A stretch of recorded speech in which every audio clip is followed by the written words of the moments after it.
Jays fans, let's all take a deep breath and relax, okay? Did the Jays get absolutely shit pumped today? Yes, they did. 10-4 losers to the Texas Rangers this afternoon at Rogers Center. But you won the series. A 4-2 homestand against the Texas Rangers, one of the best pitching staffs in all of baseball. And you went against the Chicago Cubs, one of the best teams in the National League. You won 2 series. Like, I'm not going to try and fire negatives at you or anything. That's what happened. Now, were there some winnable ball games? Are there some question marks leaving the ballpark today? No doubt. But in the end, you look at it from the bigger perspective. It was a positive weekend for the Blue Jays and a positive, I guess, homestand for this team before they head out to Pittsburgh and Miami, I believe, are the next 2 teams. Where, let's be honest, you got to win series.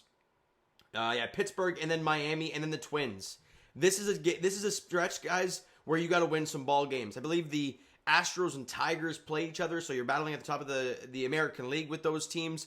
They play each other. The Red Sox and Yankees play each other. If you can win ball games, you can gain ground, or you can push teams farther behind you. So do your job.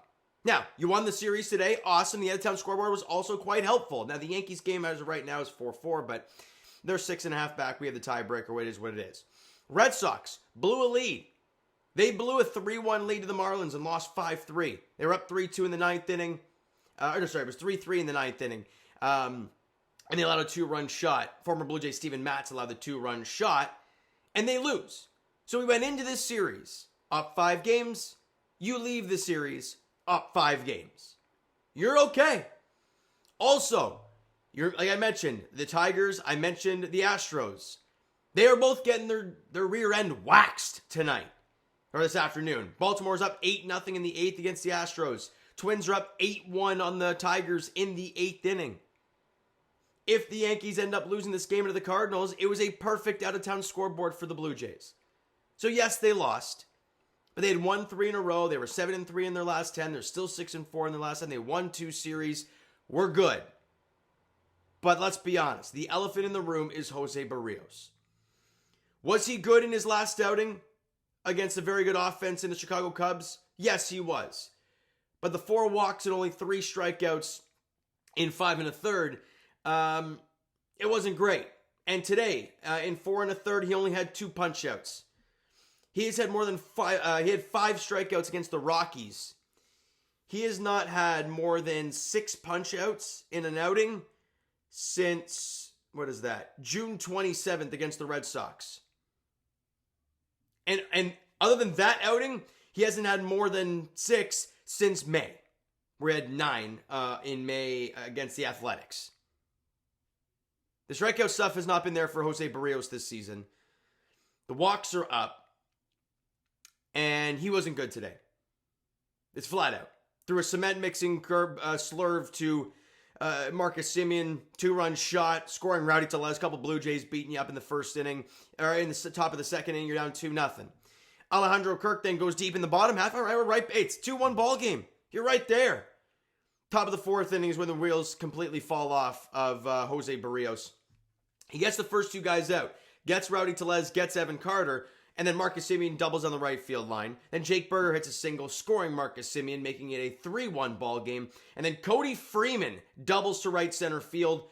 So then they got guys in the corners now, second and third now with 2 out. And Jonah Heim bounces one up the middle, scoring both runs. And it's pretty much curtains at that point, right? It wasn't fun, you know? And then they tack on some extra runs against the bullpen.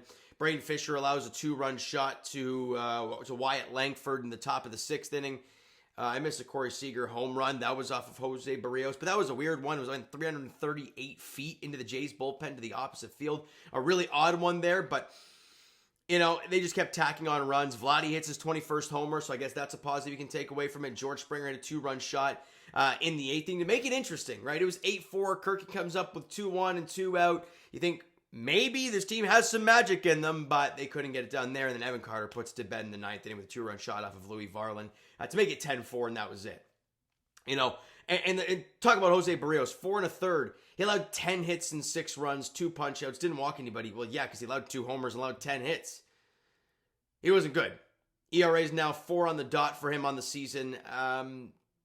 With Shane Bieber returning soon, I think they said his next outing is probably going to be against the Marlins. Do you maybe skip a Jose Berrios start just to give the guy some rest? We all know the velo's down. The location's not right. Maybe give the guy a break. I don't know. Just an option. I don't think they'll do it. But he hasn't been all that effective. And he really wasn't today. You knew against Nathan Eovaldi you had to be good, and he wasn't. Flat out. Offensively, Jays only had 7 hits today. George Springer, great to see him back hitting a 2-run shot. I mean, yeah, we were down 8-2 and made it 8-4, whatever. But it was a great swing. Good to see him go deep there for his 19th homer of the season. Addison Barger's cold stretch continues. I didn't like his at-bats today. Cold stretch. I mean, God, he had two hits in the opener, but something about his at-bats recently have just been making me scratch my head a bit. But Vladimir Guerrero Jr., 2 for 4, the runs scored, an RBI. Obviously, the solo shot definitely helps that. Homer number 21, good for him. The power stroke's back, baby. Love to see that from him. And Bo Bichette, 2 for 3, walked once, got on base 3 times, doing his thing. And Dalton Varsho had an awful day. He did walk in that 8th inning to make things interesting. But against Eovaldi, 0 for 3 with 3 strikeouts. Just an awful day for him there. It's going to happen. Alondro Kirk, 1 for 4. Had a dinger. Good to see. And Miles Straw went 1 for 2 with a run scored.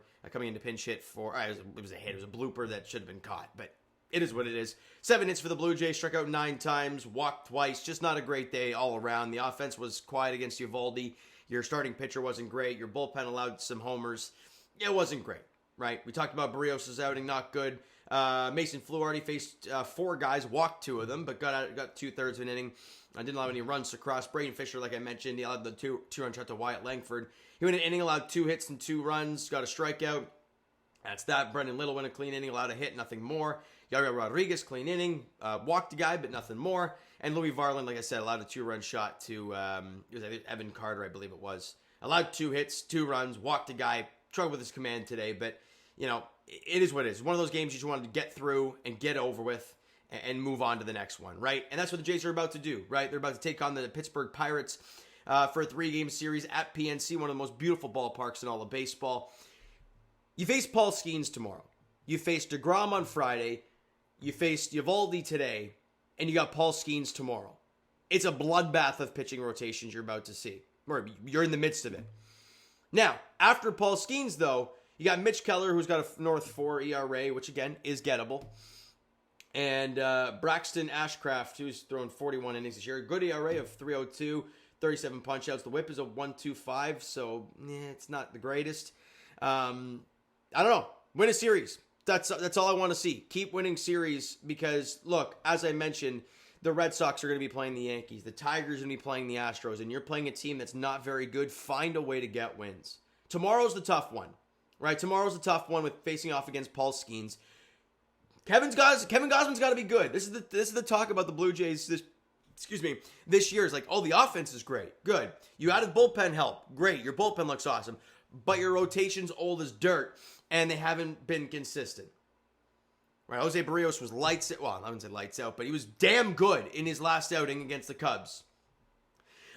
He went 5 1/3 of 2-hit ball, and I say he's not lights out, but I just thought the command was off for him in that start. But regardless, he did great. And then he got teed off on today by one of the worst offenses in baseball. You know, you never know what you're going to get. You look at Kevin Gausman's last few outings. He was phenomenal against the Cubs and the Rockies. Which, again, the Rockies, no good. Cubs, very good offense. But then you got teed off against the Kansas City Royals. It's like, okay. However, I will say about Kevin Gausman. 4 of his last 5 outings, he's allowed 2 runs or fewer. You go to the Yankees starting July 21st. 7 innings of 4-hit baseball, 1 run allowed. Tigers, 6 innings of shutout ball, 1 hit. Nothing more. And we talked about the Kansas City game where he was no good. Rockies, 7 innings of 3-hit ball, 1 run allowed. Cubs, 7 hits, 3 hits allowed, 2 runs. That's it.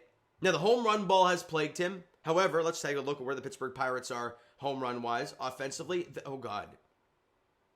Okay, they're awful. Their offense, oh, my God. 30th in runs scored, 26th in hits, 27th in average, 25th in OBP, 30th in slug, 30th in OPS, 30th in homers. They are an awful, awful, awful offensive ball club. So if you're Kevin Gausman, knowing you're going up against Paul Skenes, shove tomorrow. Allow the Jays to maybe get 1 or 2 across against Paul Skenes. Or hell, 1 run and get him out of the ball game at a decent time. Get a win tomorrow. 6:40 first pitch at PNC Park for game 1 of the 3-game series against the Bucks in Pittsburgh. All right, so you know what, guys? That's going to do it for this one. If you enjoyed the video and this game being over today, hit that like button. I do appreciate that. The subscribe button. You guys not done so already. Comment down below your thoughts on the video. Thoughts on the game. Would you like, would you not like from today's game for the Toronto Blue Jays? Twitter, Discord, Instagram, TikTok, all that stuff is down below. So follow up there if you haven't done so already, and I will talk to you guys, obviously, Jays Edition tomorrow. Game 1 of the 3-game series against the Pittsburgh Pirates in Pittsburgh. Paul Skenes going up against Kevin Gausman tomorrow night in game 1 of the 3-game series. Game 1 of the 6-game road trip. 6-game or 9-game? Hold on. Where's the Twins game? Is that at home? Let me just confirm this. I'm way back in the days. Oh, I'm butchering this completely. No, they're back at home. They're back at home to take on the Twins before they welcome in the Brewers. So you got 9 games against winnable ball clubs starting tomorrow night against the Pittsburgh Pirates. All right. Thank you so much for listening and watching. I hope you enjoyed the video and the game being over. Oh, we'll talk to you guys then.